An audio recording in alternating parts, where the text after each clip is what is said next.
வாழ்க வளமுடன். கார்த்திகை மாதம் என்றாலே அது தீப வழிபாடுதான். முருகப்பெருமானுக்கு ஏற்றப்படும் இந்த தீப வழிபாடும் சொல்லக்கூடிய மந்திரங்களும் நமக்கு அளவில்லாத பல நற்பலன்களை பெற்றுத்தரும் என்பது நிச்சயம். இந்த வழிபாட்டினை எந்த முறையில் செய்யலாம் என்பதனை இந்த ஆன்மீக பதிவினில் நாம் முழுமையாக அறிந்து கொள்வோம். இணைந்து பயணிப்போம். ஸ்ரீ ஞானவாசல் யூடியூப் சேனலோடு நான் உங்கள் ஸ்ரீனிவாசன். கார்த்திகை மாதம் ஓர் ஆன்மீக மாதம்.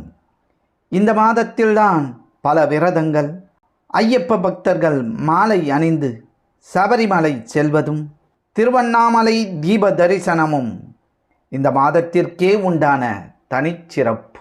அதே போன்று முருகப்பெருமானுக்கும் இந்த மாதம் மிகவும் சிறப்புக்குரியது. சிவபெருமான் ஜோதி வடிவமாக மகாவிஷ்ணுவிற்கும் பிரம்மாவிற்கும் காட்சி அளித்ததும், லிங்க வழிபாடு தோன்றியதும், லிங்கோத்பவர் அவதாரம் நிகழ்ந்ததும் கார்த்திகை மாதத்தில்தான்.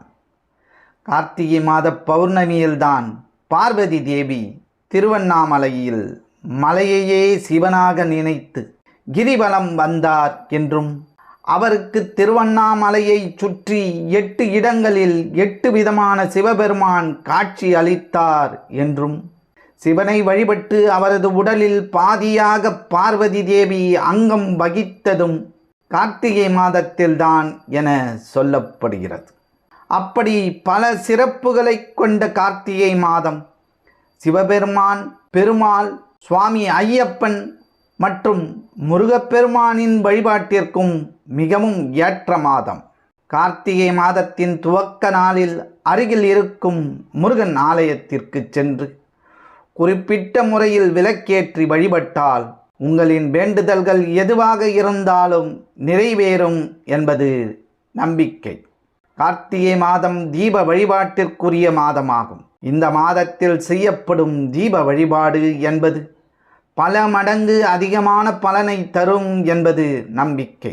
உங்களின் வேண்டுதல் எதுவாக இருந்தாலும் முருகன் ஆலயத்திற்கு சென்று 3 விளக்குகள் ஏற்றி வைத்துவிட்டு ஓம் சரவண பவ என்ற மந்திரத்தை மனதாரச் சொல்லி வணங்கிவிட்டு உங்களின் வேண்டுதல்களை முருகப்பெருமானிடம் சொல்ல வேண்டும்.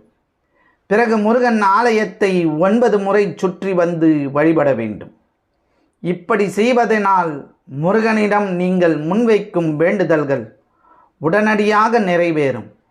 திருமணத் தடை நீங்க வேண்டும் என்றால், ஆண்களாக இருந்தால் முருகன் சன்னதியில் 5 விளக்குகள் ஏற்றி வைத்துவிட்டு ஆலயத்தை 9 முறை சுற்றி வர வேண்டும். பெண்களாக இருந்தால் 1 விளக்கு ஏற்றிவிட்டு விரைவில் திருமணம் நடைபெற வேண்டும் என வேண்டிக் கொண்டு முருகன் கோயிலை 9 முறை சுற்றி வர வேண்டும்.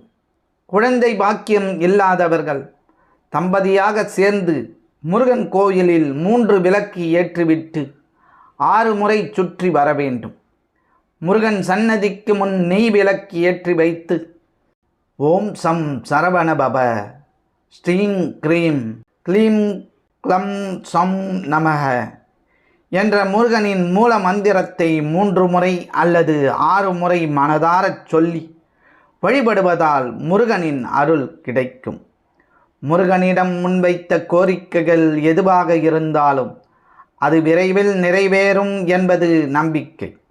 கார்த்திகை முதல் நாள் மட்டுமின்றி கார்த்திகை மாதத்தில் வரும் செவ்வாய்க்கிழமை, சஷ்டி திதி, கார்த்திகை நட்சத்திரம் வரும் நாட்களிலும் இந்த விளக்கு வழிபாட்டினை தொடர்ந்து செய்வதால் முருகன் அருள் விரைவாக கிடைக்கும் என்பது நிச்சயம். இந்த முறையில் கார்த்திகை மாதத்தில் முருகப்பெருமானுக்குரிய விளக்கு வழிபாட்டினை செய்து அவர் அருளை பெற்று வாழ்வில் வளமோடு வாழ்வோம். இந்த பதிவினை உங்கள் உற்றார் உறவினர் நண்பர்களுக்கு பகிர்ந்திடுங்கள். இந்த பதிவினை பற்றிய உங்களது மேலான கருத்துக்களை எங்களுக்கு பதிவிடுங்கள். மற்றும் ஒரு ஆன்மீக பதிவில் நாம் அனைவரும் சந்திக்கும் வரை உங்களிடமிருந்து நன்றியும் வணக்கத்தையும் கூறி விடைபெற்றுக் கொள்வது ஸ்ரீ ஞானவாசல் ஸ்ரீனிவாசன். நன்றி, வணக்கம். எங்களுடைய பதிவு உங்களுக்கு பிடித்திருந்தால் லைக் பண்ணுங்க, ஷேர் பண்ணுங்க, மீண்டும் தொடர்ந்து இது போல பல பதிவுகளை பார்ப்பதற்கு எங்கள் சேனலை சப்ஸ்கிரைப் செய்து பெல் ஐக்கானை கிளிக் செய்து கொள்ளவும். நன்றி, வணக்கம்.